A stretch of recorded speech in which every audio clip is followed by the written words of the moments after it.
everyone, this is Maki. Today we are going to go over some small news related to the Gundam series. We'll look at comments from the director and scriptwriter of the movie Gundam Seed Freedom. We'll also look at information about new figures. Finally, we'll take a look at previews of new products in the GundamWing series. Let's talk about Gundam Seed Freedom first. Director Mitsuo Fukuda shared comments about the epilogue on his X account. This epilogue card shows a conversation between Athrun and Cal-re. It was shown in theaters in Japan for a limited time. Whether this epilogue card will be released on any media is currently unknown. At the moment, there are no plans to include it on the Blu-ray disc scheduled for release on December 25th. If you're interested, please check out my program where I cover the content. Now let's look at Mr. Fukuda's comments. I am relieved that the bonus episode has been well received. Some fans might think this isn't what I imagined. For now, the relationship between Athrun and Cal-re in my mind is as it is in the epilogue cut. The comment Athrun made to Shin, it will take another 10 years of training to master justice, and the topics related to the mirror are discussions that were spoken in the context of the accumulated relationship between Athrun and Cal-re. I got the impression that Athrun and Cal-re were joking with each other.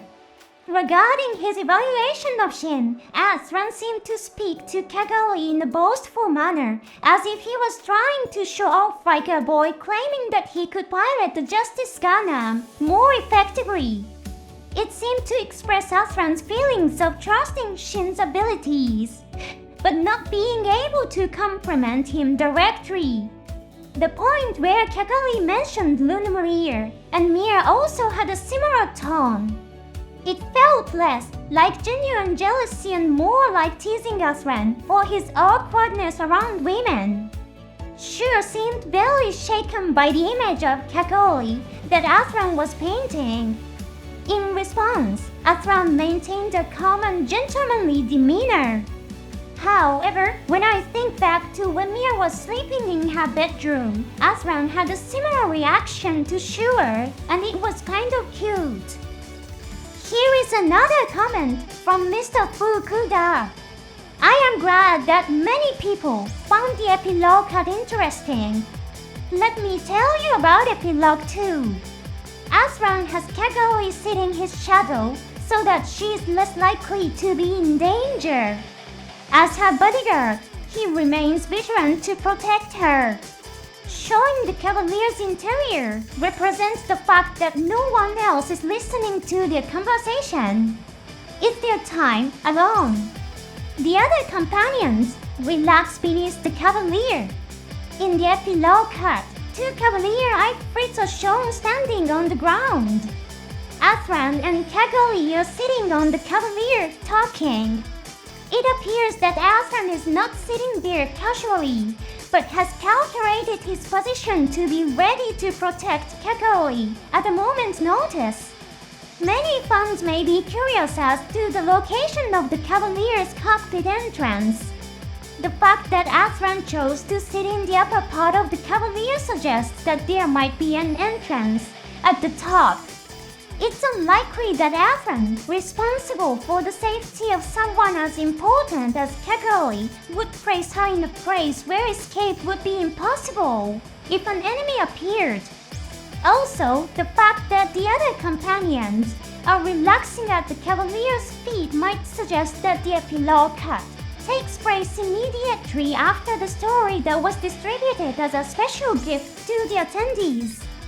It's surprising to see that Mariella and Sai, who are in charge of the Cavalier's operational staff, which can be considered a crucial secret award, have advanced in their careers.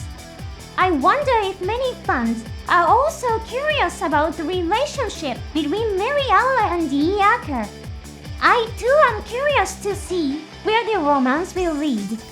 There is an official illustration that was released around the time of the movie's premiere that shows Mary-Alla and Aka. Although they seem to be keeping a bit of distance, the image doesn't suggest any animosity between them. It would be nice if Sai finds a new love as well. Who is the female figure at his side? Could it be Mayrin? If he is working with Campus, there may be opportunities for interactions with Agnes as well. Ms. Liu Goto, who participated in the production of the story for Seed Freedom, personally drew and published an illustration of Kiro and Lars. Let's have a look at her comments. I decided to draw a casual picture again. This time it's Kira and Lars. I hope they can live peacefully for a while. Now let's have a look at the comments written on the picture. At the top right, there's a note from Ms. Goto. I imagine Lars using her code abilities in a peaceful way, like this. It might seem like a wasteful use of such powers. Let's see what Kira thinks. Lars always smiles when she imagines the birdie birds praying and tangling with each other. She must really love them and can't help but laugh. I'm curious to see how their code abilities will be used in the future of the Seed series. The idea that superpowers can be created through scientific technology seems like a challenging theme for the story. Will it be treated as if their code technology was lost with Aura's death? It's certainly a fascinating aspect to think about. In addition, a new product related to Seed Freedom has been announced. It is a figure set of Lars and Kagari. This product includes figures of both characters as a set. Recently, many figures have been very beautifully sculpted and of high quality. However, this also brings the inevitable downside of higher prices. The figures announced this time seem to be designed with a more affordable price in mind. The price is around $36. Please note that the price may vary depending on the exchange rate. This price includes both figures, not just one. For those who want figures, but find it hard to buy very expensive ones, this is probably an attractive price. The product introduction page did not mention Premium Bandai exclusive. This suggests that it might be a product available in general stores. In Japan, it is scheduled to be released in March 2025. Please note that the release schedule may vary depending on the country or region. Finally, here is information about a new action figure from the GundamWing series. Only the silhouette was revealed. To be honest, the idea that it's related to the GundamWing series is just my personal speculation. How do you interpret the silhouette? To me, it looks like the Gundam Death Size Hell from GundamWing.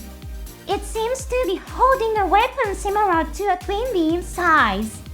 It seems to be a new product from the Gundam Fixed Figuration Metal Composite series. This series features figures made by designer Hajime Kotoki. A notable feature is the use of metal parts. The year 2025 marks the 30th anniversary of the GundamWing TV anime. Maybe we will see a series of GundamWing related events next year. Let's wait with anticipation. Thank you for watching until the end. See you in the next program.